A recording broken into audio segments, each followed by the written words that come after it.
The Great Fire.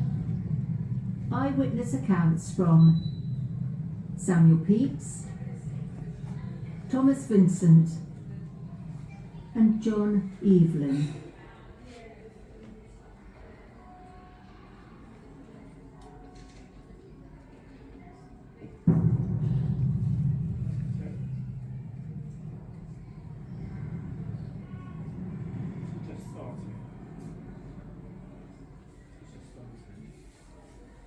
It began in the King's baker's house on Pudding Lane. The baker and his family felt themselves almost choked with smoke, so arose to save themselves. In the midst of the night, fire! Fire! Many citizens start out of their sleep. Jane called us up, about 3 in the morning, to tell us of a great fire they saw in the city. The fire gets mastery and burns dreadfully. That night, most of the Londoners had taken their last sleep in their houses. By and by, Jane comes and tells me that she hears above 300 houses have been burned down tonight. So I down to the waterside, and there saw a lamentable fire, everybody endeavouring to remove their goods and flinging them into the river, or bringing them into lighters that lay off. Poor people staying in their houses as long as till the very fire touched them, and then running into boats or clambering from one pair of stair by the waterside to another. The houses tumble from one end of the street to the other. A strong wind spread the fire from house to house. I did tell the King and the Duke of York what I saw, and that unless His Majesty did command houses to be pulled down, nothing could stop the fire. At last, met the Lord Mayor in Cannon Street. To the King's message he cried like a fainting woman, "Lord, what can I do? I am spent. People will not obey me. I have been pulling down houses, but the fire overtakes us faster than we can do it." Then the city did shake indeed, and the inhabitants trembled and flew away, lest the flames should devour them.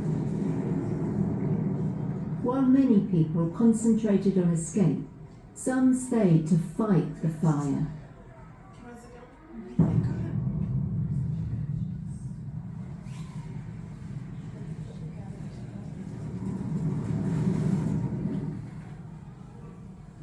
Some are at work to quench the fire with water.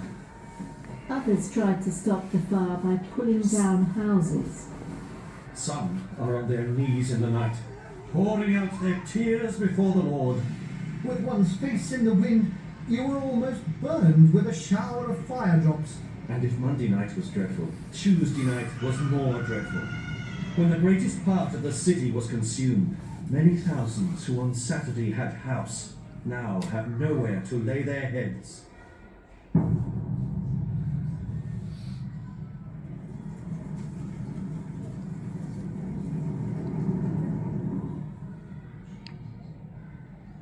Above 10,000 homes, all in one flame. The noise and crackling and thunder of the impetuous flames. The shrieking of women and children. Lord, to see how the streets and highways are crowded with people, running and riding and getting of carts. Any money is given for help. 5, 10, 20, 30 pounds for a cart. The fire was so hot that the stones of St. Paul's Cathedral exploded and the lead melted from the roof. Now begins the practice of blowing up of houses, which at first did frighten people more than anything. But it stopped the fire where it was done.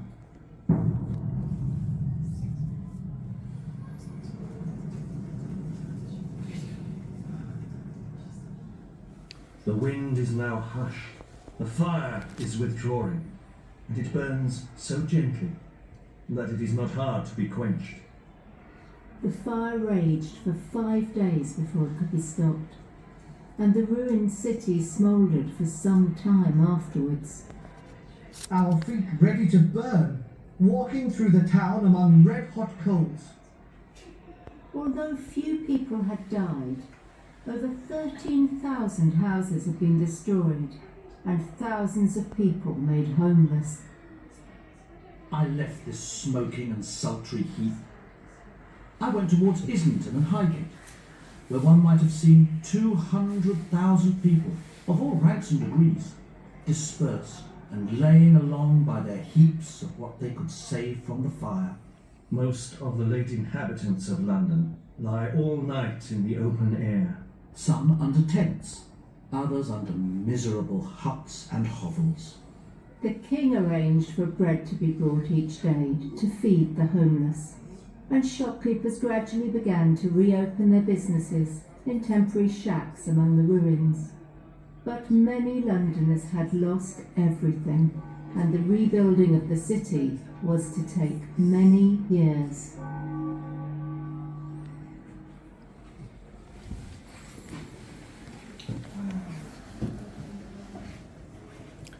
Sorry.